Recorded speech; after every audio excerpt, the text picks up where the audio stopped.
Hi అండి, welcome to Tulasi vibes. ఈరోజైతే breakfast పని అంతా అయిపోయిన తర్వాత మా వారు బ్రేక్ఫాస్ట్ అది చేసి వెళ్ళిన తర్వాత నేనైతే ఈ పనులు మిగతా వంట పనులు కొంచెం ఫాస్ట్గా చేసేసుకుందామనేసి కూరగాయ ముక్కలు కట్ చేసేసుకునే లోపు ఈ తోటకూరని అయితే పొయ్యి మీద వేశానండి. ఉదయాన్నే ఇది మొన్న 4 days అయిందండి తెచ్చి. ఇది మిగిలింది సగమేమో అప్పుడు ఎప్పుడు చేసా, కొంచెం ఉంచానమాట చపాతీలోకి. అలా అని దోసకాయ ముక్కలు ఇవన్నీ కట్ చేసుకున్న చట్నీకి. దొండకాయ ముక్కలు అయితే వేపుడు చేస్తానండి. దొండకాయ ఇవన్నీ, మామిడికాయ ముక్కలు కట్ చేసా, పీల్ తీసినవి, బీట్రూట్కి జ్యూస్కి ఇవన్నీ పక్కన పెట్టేసుకున్నా. చూశారు కదా, పాన్లు అయితే వాడినవి కడుక్కొచ్చి పెట్టుకున్నా. అందుకే దోశలు కూడా పోసేసానండి నేను. నాకు కూడా ఉదయాన్నే చూద్దాం నేనే క్లీన్ చేసుకుందాము రోజు అనేసి పనమ్మాయికి అయితే వేయను ఈరోజు నుంచి. ఇవి చూశారు కదా, దొండకాయలు అయితే సన్నగా మొత్తం కట్ చేసుకున్నానండి. దొండకాయలు ఎప్పుడైనా మనకి లేట్ ప్రాసెస్ అండి వేగటం. అందుకే ఈ చిన్న టిప్ యూజ్ చేసుకోండి, తొందరగా వేగుతాయి. అది మనకి అంటే దొండకాయ కూడా టేస్ట్గా ఉంటుంది. కొంచెం ఈ కట్ చేసిన ముక్కల్లో సాల్ట్ కానీ కల్లుప్పు కానీ వేసి బాగా చేత్తో స్మాష్ చేయండి. ఒక్క 10 minutes పని అండి. ఇలా చేశాక చూడండి, ఇలా పిండితే మనకు నురుగులాగా వస్తుంది. అవి మొత్తం తీసి ఒక వడసిబ్బిలోకి వేసుకుంటాను. పిండుకొని ఇలా ఆయిల్లో ఫ్రై చేసుకుంటే తొందరగా మనకి ఫ్రై అయిపోతాయి. ఈలోపు వేపాకు అయితే తెచ్చుకున్నాను. సోపేజ్ తెచ్చానండి, బుక్ చేసా సోప్స్ చేయను. సరే కొంచెం మెంతులు చల్లుదాంలే స్నానానికి వెళ్ళేలోపు, మళ్ళీ వచ్చి మట్టిలో ఇవంతా ఎందుకని చిన్న పాట్లో, మనకి చిన్న బాల్కనీలో మెంతులు ఎలా హార్వెస్ట్ చేయాలో చెప్తా. ఇలాగా పాట్లో క్లీన్ చేసుకున్నాక సమానంగా మట్టి అది పరిచి ఈ మెంతులైతే అన్ని వైపులకి ఇలా 4 cornersకి వేసుకోవాలండి నీట్గా. ఇదే ప్రొసీజర్ అండి. మీరు ఏ డబ్బాలో ఏ టబ్బులో దేంట్లో వేసినా కూడా ఇలాగే వేసుకోండి, చక్కగా వస్తాయి. 5 days కల్లా మనకి ఆకుకూర రెడీ అవుతుందండి పప్పులో వేసుకోవటానికి. దీనిపైన ఇలాగా మట్టిని లేయర్గా వేయాలి. మెంతులు కనిపించకూడదు, అలా పోయాలన్నమాట మట్టిని. ఇలా మెంతులన్నిటిపైన మట్టిని అయితే ఈక్వల్గా స్ప్రెడ్ చేయాలి. అలా చక్కగా స్ప్రెడ్ చేసి ఇట్లాగా మొత్తం, అంటే మెంతి విత్తనమే కనిపించకూడదు, ఇలా 4 సైడ్లా ఫిల్ చేసుకోవాలి. చేసి చేతితోటి ఇలా మొత్తం ఇట్లా అణిగించుకోవాలండి. లేదంటే మనకి వాటర్ పోయంగానే అవి పైకి వస్తాయి. వాటర్ కూడా మీరు అలానే మగ్గుతో పోసారనుకోండి, అవి చిందరవందరగా పడిపోయి సరిగా రాదు. చూసారు కదా, ఈ విధంగా మొత్తం అద్దేసుకొని మనం తర్వాత వాటర్ని చిలకరించుకోవాలి. అది చూపిస్తాను. ఈలోపు వంకాయ విత్తనాలు అయితే మొన్న వంకాయలు తెచ్చి ఎండబెట్టానండి. ఆ విత్తనాలు కొంచెం ఈ చిన్న నా దగ్గర మట్టి బౌల్ ఉంది, దాంట్లో వేద్దాము, మలిచాక కింద వేద్దామని చల్లుకున్నాను. ఎలాగో మట్టిలో చేయబెట్టాం కదా, 2 పనులు కానించేశాను. ఈ విధంగా వంకాయ విత్తనాలు, మెంతి విత్తనాలు అయితే నాటాను. తర్వాత వీటికైతే వాటర్ చిలకరిస్తానండి. ఈ విధంగా కొంచెం వాటర్ తీసుకొని ఇలా అన్ని వైపులుగా చిలకరించుకోవాలి. ఏదైనా కొంచెం విత్తనాలు బయటకు వస్తే ఇలాగ మనం సెట్ చేసేసుకోవటమే. అప్పుడు ఇంకా మనకి ఇబ్బంది ఉండదు. ఈ వంకాయ దానికి కూడా వాటర్ పోసానండి. చక్కగా ఈ 2 పనులు కంప్లీట్ చేసేసుకొని మిగతా పనుల్లోకి అయితే వెళ్తున్నా. స్నానం చేసి వచ్చాను. తులసమ్మకి పూజ అది నిత్యం నేను ఎలా చేసుకుంటానో, శుక్రవారం రోజు మాత్రం దీపధూప నైవేద్యాలతో మంచిగా చేస్తా. డైలీ మాత్రం ఇంతే చేస్తానండి. చూశారు కదా, మొన్న మా అబ్బాయి వేశాడు కదా, నాటుకుంది. ఇది చెప్పాను కదా మొన్న, రైట్ సైడ్ విష్ణుమూర్తి ఉంటారు, మీకు కనిపించలేదు, చూపిస్తానండి. ఇదేనండి, ఎన్నో సంవత్సరాల నుంచి ఉంది నా దగ్గర. ఇలాగ తులసమ్మ చెట్టుకైతే ఈ బిందెతోటి వాటర్ పట్టుకుంటానండి పూజల కోసమని. తులసమ్మ చెట్టుకి హాఫ్ పోసేసి మిగతాది పంచపాత్రలోకి అది వాడతాను. ఇలా పోసుకున్న తర్వాత కొంచెం మనం దీపం అయితే ఈరోజు వెలిగించనండి, శుక్రవారం వెలిగిస్తాను. మామూలు కార్తీక మాసం అయితే 2 పూట్ల చేస్తామండి. తులసమ్మ దగ్గర, దేవుళ్ళ దగ్గర. దేవుడి దగ్గర అయితే 2 పూటలు చేస్తా. ఇప్పటికి కూడా సంధి దీపారాధన మాకు ముఖ్యం. ఇది చూడండి, విష్ణుమూర్తికి తాబేలు వాహనం. ఇది డీమార్ట్లో తెచ్చానండి నేను. ప్లేట్ పగిలిపోయింది, తాబేలు మిగిలిపోయింది. ఇలా అయితే తులసి కోట్ల సెట్ చేశాను.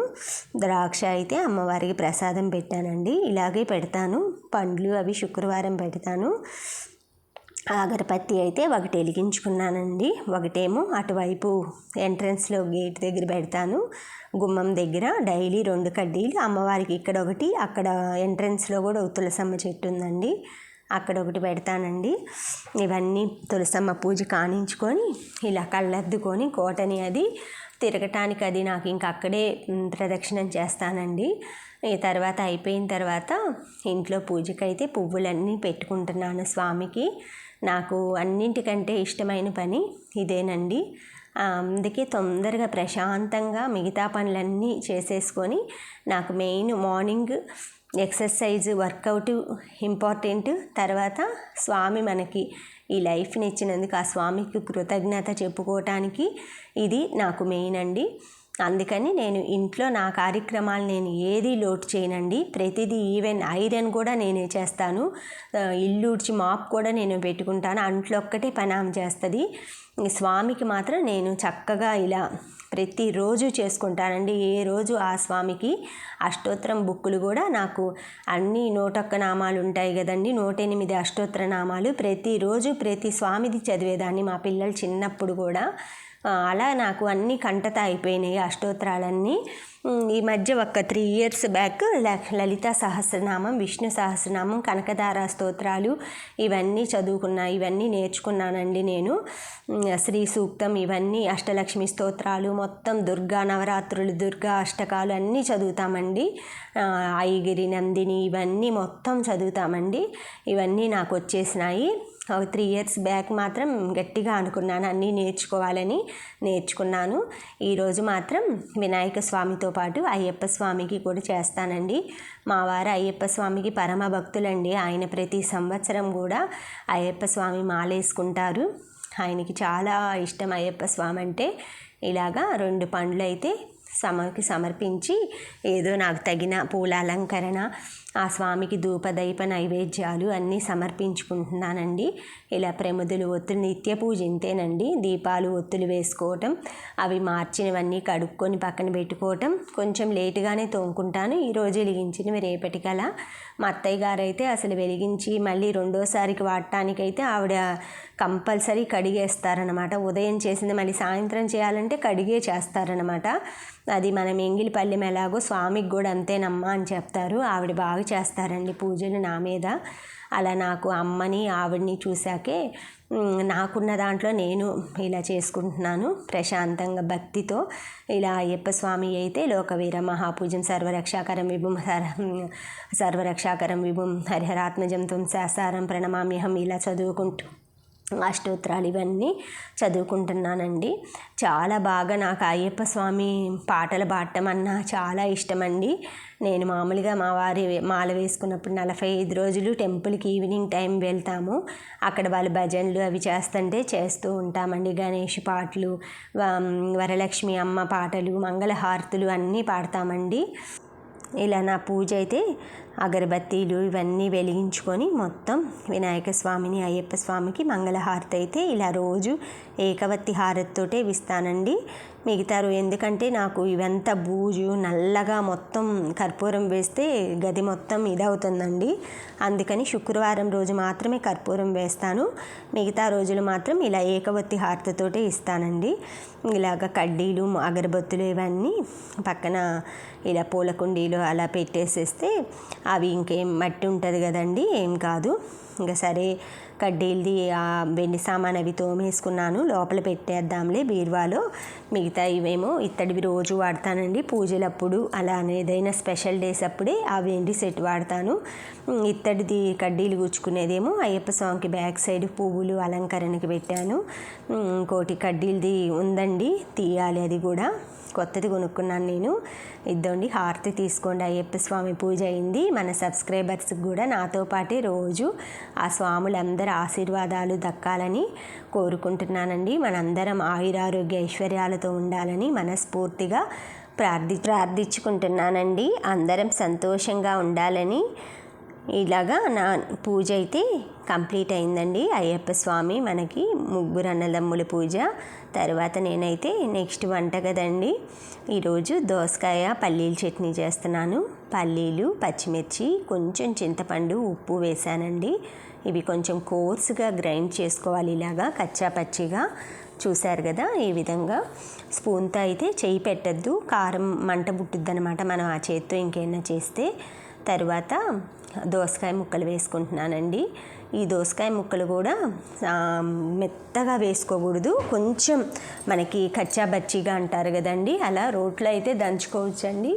కానీ మనకి ఇప్పుడు బిజీ షెడ్యూల్ కదా, అందుకని మిక్సీలోనే చేస్తున్నాను. పోపు అయితే పెట్టేసుకుంటాను పచ్చడి అయ్యేలోపు.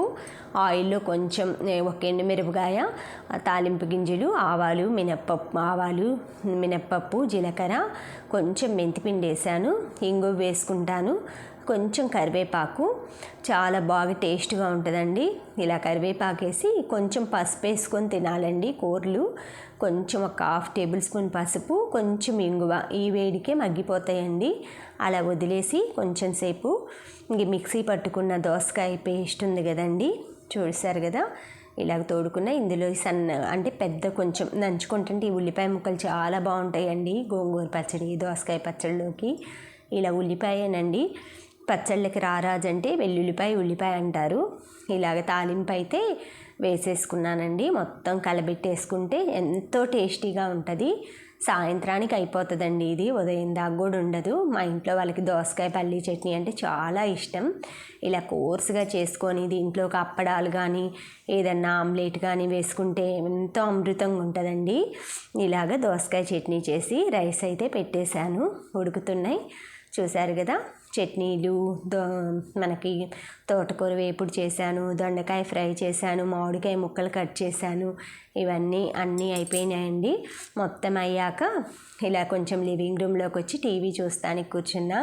చెమట్లు పెట్టి కారిపోయినాయండి, వర్షం పడింది నిన్న నైట్ అయినా కూడా. Thank you friends, thank you for watching, thank you for valuable time. Bye.